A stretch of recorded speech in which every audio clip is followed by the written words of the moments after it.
जय हिंद मेरे प्यारे विद्यार्थियों। मेरे YouTube चैनल चिंता स्टडी पॉइंट में आप सभी को बहुत बहुत स्वागत है। आज फिर से मैं आपके लिए नेक्स्ट वीडियो लेकर आया हूँ। इस वीडियो में क्वेश्चन नंबर 24 से शुरू होगा, जो कि बोर्ड पर लिखा हुआ है। देखिए, के किस मान के लिए समीकरण 2x² प्लस के एक्स प्लस 3 बराबर 0 के मूल बराबर है। ये भी क्वेश्चन बिहार बोर्ड में 2 नंबर का पूछता है। तो उसके बाद पहला काम आपको सिखाए थे कि क्या करना है, यहाँ लिखना होगा हल, लिख दिए। उसके बाद जो समीकरण दिया उस समीकरण को लिख दीजिए।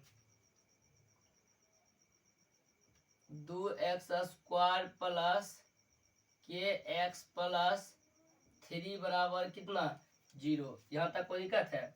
लेकिन क्या बोला है, मूल बराबर है। इससे पहले कुछ कथन है, उसको समझ लेते हैं। देखिएगा, पहले विवेचक की चर्चा करते हैं। विवेचक को डी से सूचित करते हैं, इसको बोलते हैं डिस्क्रिमिनेट, इसीलिए हम इसको डी से सूचित करते हैं। विवेचक बोलते हैं b² माइनस 4ac। ये भी आपको पता होना चाहिए। यहाँ तक कोई दिक्कत है? इसमें 3 कथन है, उसको समझिए। देखिए, पहला समझिएगा, विवेचक यानी b² माइनस 4ac बराबर 0 होगा, जिसको बोलते हैं मूल बराबर। तो इसके मूलों की प्रकृति वास्तविक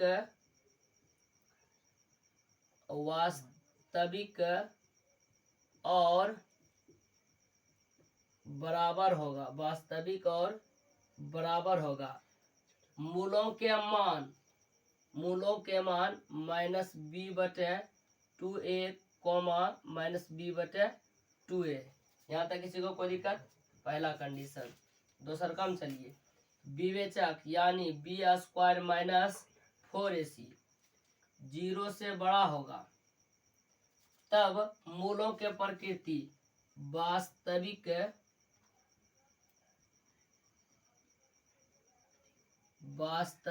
और असमान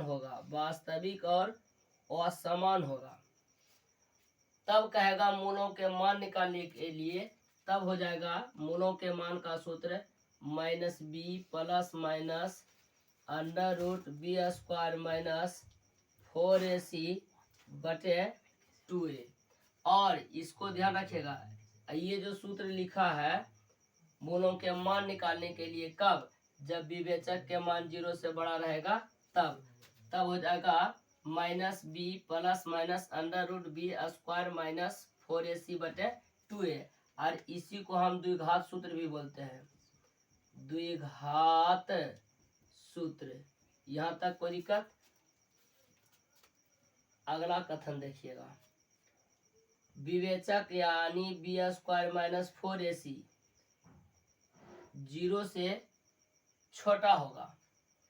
विवेचक 0 से छोटा होगा, तब मूलों के मान वास्तविक नहीं,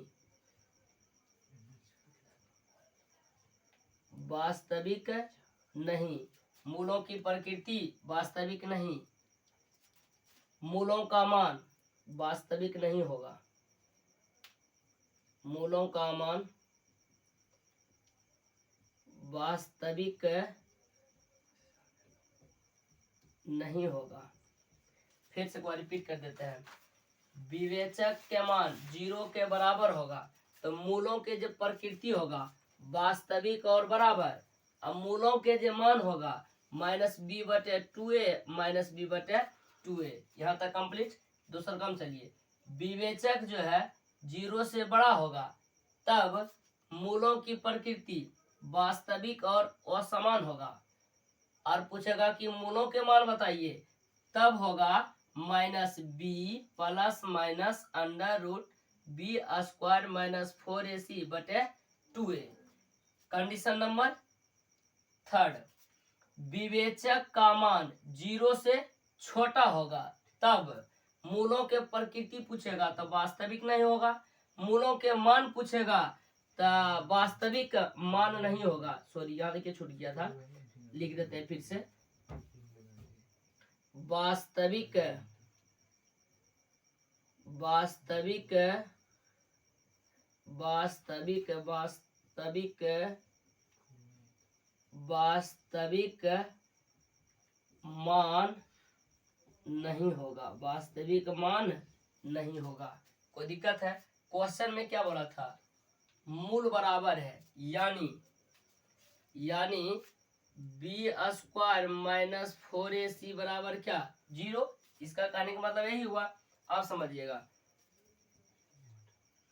एक्स स्क्वायर के जो आगे में रहता है वो रहता है a, तो a बराबर हो गया 2। एक्स के जो आगे में रहता है वो रहता है b, तो b बराबर हो गया k। अब बेचारा जो अकेला रहता है जिसको बोलते हैं छुच्छे, उसको बोलते हैं c बराबर हो गया 3। अब इस पर रख दीजिए, k का मान निकल जाएगा। देखिए b का मान कितना है? k है, तो दे दिए k का स्क्वायर माइनस 4 इंटू a का मान कितना है? a का मान देखिए 2 है, 2 दे दिए इंटू c का मान देखिए कितना है? 3, तो 3 दे दिए बराबर 0। इधर हो गया k स्क्वायर हो गया। इधर देखिए 4 से 4 दूना 8 और 4 दूना 8, 8 तिया 24, ये हो जाएगा माइनस कितना? 24 बराबर 0। तो k स्क्वायर ई वाला ये साइड में माइनस में है, इसको दूसरा साइड भेजेंगे तो क्या हो जाएगा? प्लस में हो जाएगा। अब देखिए स्क्वायर को जब बराबर को साइड भेजेंगे तब प्लस माइनस अंडर रूट कितना होगा? 24। तो k बराबर प्लस माइनस अंडर रूट 4 छक 24 लिख सकते हैं। देखिएगा तो k बराबर प्लस माइनस हो गया, 4 के वर्गमूल कितना हो जाएगा? 2 होगा, लेकिन 6 के वर्गमूल नहीं निकलेगा तो अंडर रूट में रहेगा। तो आप देख लीजिए k का मान पूछा था, तो k का मान कितना आया? प्लस माइनस 2 अंडर रूट 6, यानी k का मान 2 अंडर रूट 6 प्लस में एक बार आया है और एक बार आया है माइनस 2 अंडर रूट 6। यहाँ तक कोई दिक्कत? यहाँ लिख दीजिए अतः k का मान 2 अंडर रूट 6 और माइनस 2 अंडर रूट 6 होगा। और इसको एक आयताकार बॉक्स बनाकर बंद कर दीजिए और यहाँ लिख दीजिए ANS। ये क्वेश्चन बनकर कंप्लीट हो गया। अब फिर से आपके सामने अगला क्वेश्चन लेकर आता हूँ। बच्चों आपके सामने फिर से अगला क्वेश्चन लेकर आ गया हूँ, जो कि बोर्ड पर लिखा हुआ है। क्वेश्चन नंबर 25, दिए गए आंकड़ों 18, 13, 17, 12, 16, 19 की माध्यिका ज्ञात करें। ये भी क्वेश्चन बिहार बोर्ड में 2 नंबर का पूछता है। कोई दिक्कत यहाँ तक ले? ये इतना बात आपको सिर्फ समझ में आया तो यहाँ पर आपको पहला काम क्या करना होगा? हल लिख दीजिए, उसके बाद निर्देशक चिन्ह। यहाँ तक किसी को कोई दिक्कत? कोई दिक्कत नहीं। ये जो आंकड़ा दिया हुआ है ये आंकड़ा को भी लिख दीजिए, इसको बोलते हैं चर मान। क्या बोलते हैं? चर मान। तो चर मान को भी आप लिख दीजिए जैसे दिया हो उसी तरह से। 18, 13, 17, 12, 16, 19। बोलिए यहाँ तक कोई दिक्कत है? जब चर मान दिया हुआ रहे और बोले माध्यिका निकालने के लिए, तो आपको पहला काम करना है, या ये जो मान दिया हुआ है चर मान, इसको आरोही क्रम या अवरोही क्रम में लिखना है। कोई दिक्कत? आरोही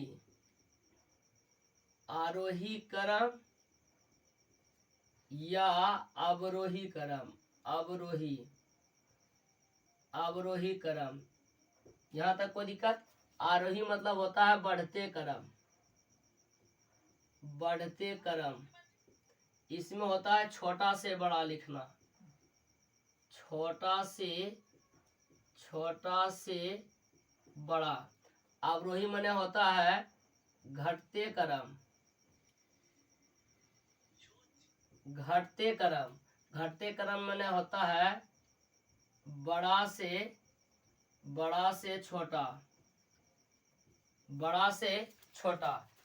यहाँ तक कोई दिक्कत है? हम क्या करते हैं, छोटा से बड़ा में लिख देते हैं, यानी आरोही क्रम में। कौन क्रम में? आरोही क्रम में। आरोही क्रम यानी छोटा से बड़ा।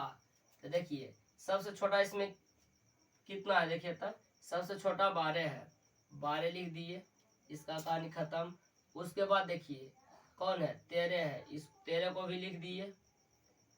13 के बाद छोटा कौन है, 16 है, 16 को लिख दिए। 16 के बाद छोटा कौन है, 17 है, 17 भी लिख दिए। 17 के बाद छोटा कौन है, 18 है, 18 को भी लिख दिया। लास्ट में कौन बचा, 19। यहाँ तक कोई दिक्कत है? उसके बाद इसको गिनती कीजिए। देखिए 1 2 3 4 5 6, यानी n बराबर हो गया 6। तो ये जो 6 है ये कौन संख्या है, सम संख्या। कौन संख्या, सम संख्या। यहाँ तक किसी को कोई दिक्कत है तो बोलिए।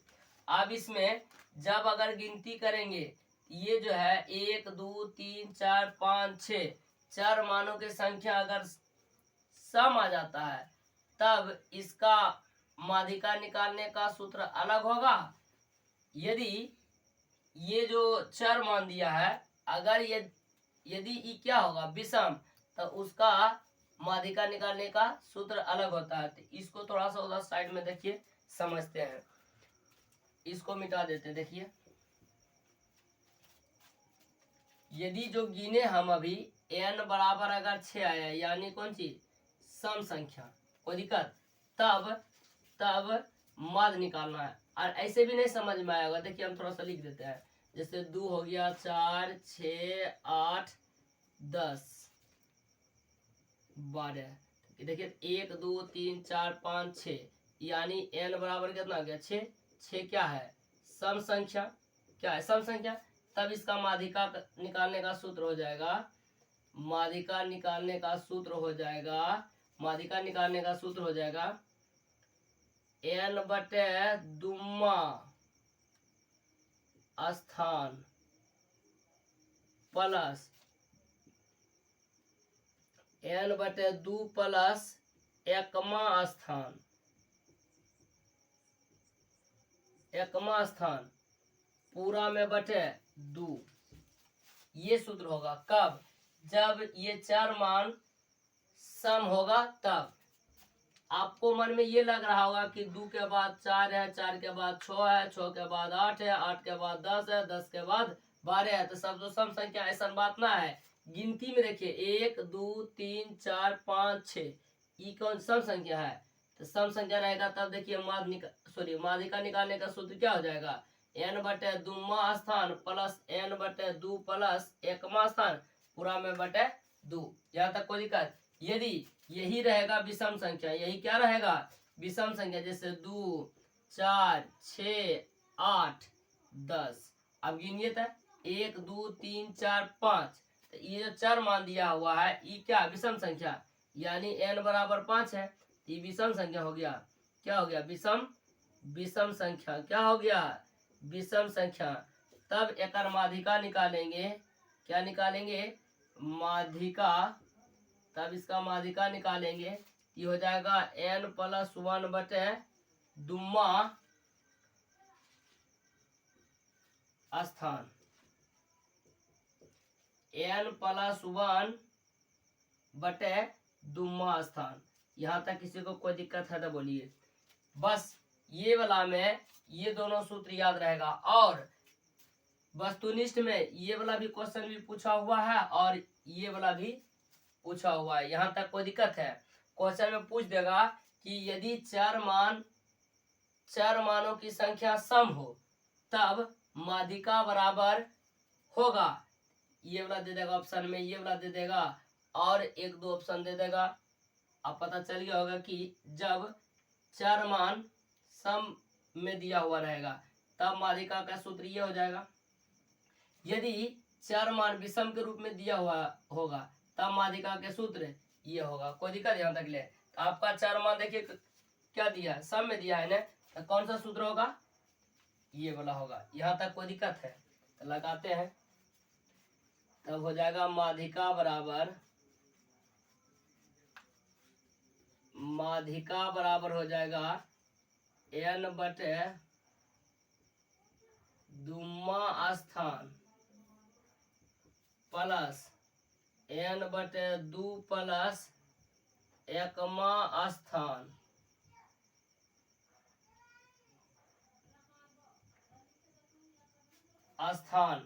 पूरा में बटे 2। ये आपका हो गया सूत्र, ये आपका हो गया सूत्र। अब जो जो मान दिया हुआ है, जो लिखा है, उसको लिख के माध्यिका निकाल देते हैं। देखिए n के मान कितना है? 6, तो 6 बटे दुम्मा स्थान लिख दिए हैं। यहाँ तक कोई दिक्कत? प्लस 6 बटे 2 प्लस एकमा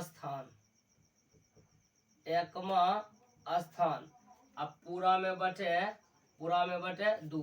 देखिए ये कट जाएगा तो 3 आएगा, ये कटेगा, देखिए 3, तो देखिए 6 में 2 से भागा देंगे 3 आएगा, और 3 और 1 कितना हो जाएगा? 4। इसका मतलब ये आ गया कौन सी? तीसरा स्थान अब प्लस चौथा स्थान अब पूरा में बटे 2। अब ये जो तीसरा माने 3वां स्थान है और 4वां स्थान जो लिखल है, ये जो आप आरोही क्रम में चार मान को सजाए थे ना, वहां से लिखना होगा। देखिए यहाँ भी लिखल है, यहाँ भी लिखल है, ये आपका क्वेश्चन वाला लिखल है।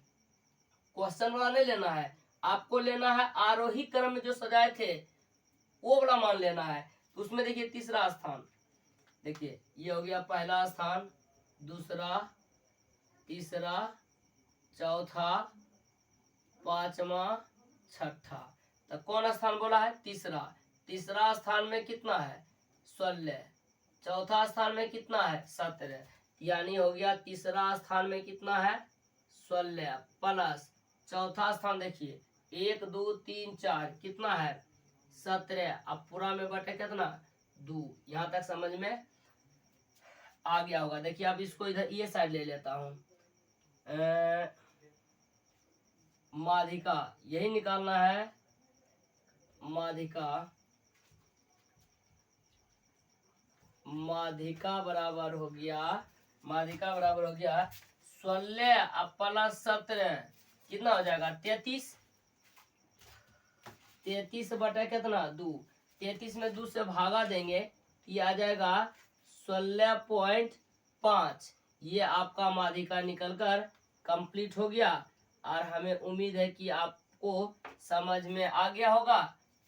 अब मैं आपके सामने अगला क्वेश्चन लेकर आता हूं। बच्चों आपके सामने फिर से अगला क्वेश्चन लेकर आया हूं, जो कि बोर्ड पर लिखा हुआ है। Question number 26। देखिए क्या कहता है। ये जो क्वेश्चन है ये भी बिहार बोर्ड में 2 नंबर में पूछता है। कितना नंबर में पूछता है? 2 नंबर में। ये क्वेश्चन जो है त्रिकोणमिति का है। कोई दिक्कत यहाँ तक ले? देखिए क्वेश्चन क्या दिया हुआ है। 2 tan square 45 degree plus cos square 60 degree plus sine square 60 degree. कोई दिक्कत है यहाँ तक ले? तो यहाँ पर आप सबसे पहला काम कीजिए, हल लिख दीजिए। क्या लिख दीजिए? हल।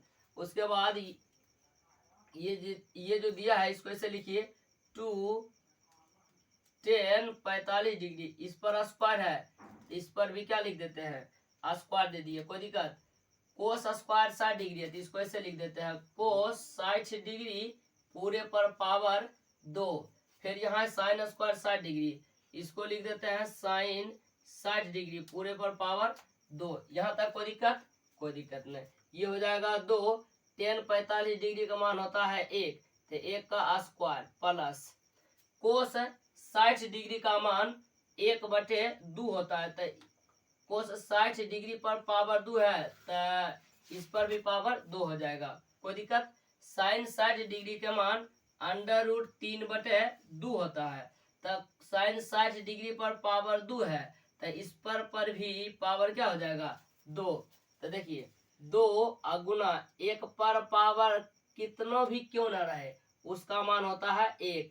अब प्लस 1/2 को 2 बार गुना करना है। देखिए कीजिए इधर 1/2 गुना 1/2, तो ऊपर ऊपर गुना करेंगे तो 1 आएगा, नीचे नीचे गुना करेंगे तो 2 दूना 4, तो कितना आ गया इसको हल करके 1/4 प्लस √3/2 को 2 बार गुना करना है। देखिए कीजिए इधर √3/2 गुना √3/2 ऊपर ऊपर कर दीजिए, तो √3 गुना √3 √9/2 गुना 2 कितना हो जाएगा 4, 9 का वर्गमूल 3 और 4 के 4 रहेगा। यहाँ तक कोई दिक्कत। इसको जब हल किए यानी √3/2 को 2 बार गुना किए, ये आ गया 3/4।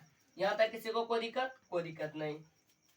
2 गुना 1 करेंगे कितना आ जाएगा 2 आएगा, इधर आ गया 1/4 प्लस 3/4 न कुछ, तो यहाँ पर कितना है बटे 1 है। नीचे नीचे लघुत्तम लेंगे तो कितना आएगा देखिए था 4 आएगा। अब ये वाला 4 में ये वाला 1 से भागा देंगे तो भागफल होगा 4, भागफल कितना होगा 4। ये 4 को अब इसके साथ गुना कर देंगे तो 4 दूना कितना हो गया देखिए था 8, प्लस ये वाला 4 में ये 4 से भागा देंगे, भागफल कितना आएगा 1, और इसमें 1 से गुना कर देंगे कितना आ जाएगा 1, प्लस ये वाला 4 में ये वाला 4 से भागा देंगे तो भागफल कितना आएगा 1, इसमें गुना कर देते हैं 1 से, तो 3 है कहाँ 3। यहाँ तक कोई दिक्कत नहीं है। फिर यहाँ दे दिए देखिए 8 है 1 9 और 9 3 कितना हो गया 12, अब बटा कितना 4, 4 है कम 4 और 4 तिया 12, इसका मान कितना आ गया 3/1। तो हर में 1 लिखिए चाहे नहीं लिखिए कोई दिक्कत, तो इसका आंसर कितना आ जाएगा 3। इसको एक आयताकार बॉक्स बनाइए और घेर दीजिए और लास्ट में लिख दीजिए ANS। ये क्वेश्चन बनकर कंप्लीट हो गया है।